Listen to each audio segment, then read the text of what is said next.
যখন দুই ভাইয়ের মধ্যে কোনো কারণে ঝগড়া হয়, আপনারা গ্রামে দেখবেন কিছু বদমাশ টাইপের প্রতিবেশী থাকে না, যারা এসে কাঁধে হাত রাখে।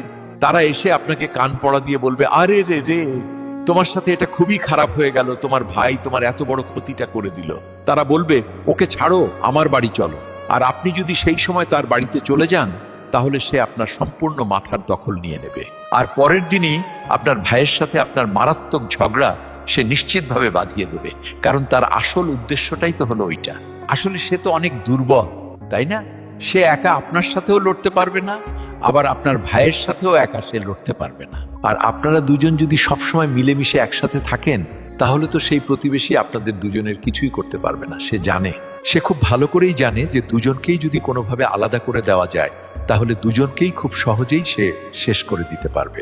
তাই যখনই এমন হবে, সে আপনার বন্ধু হোক বা ভাই হোক, ঝগড়ার মাঝে কোনো তৃতীয় ব্যক্তি হস্তক্ষেপ করলে সঙ্গে সঙ্গে তাকে মানা করে দিন। তাকে সরাসরি বলবেন, এই বেরিয়ে যাও এখান থেকে, এখনই বেরিয়ে যাও। ও আমার ভাই, ও আমার বন্ধু, তুমি এসব কথা বলার কেউ নয়।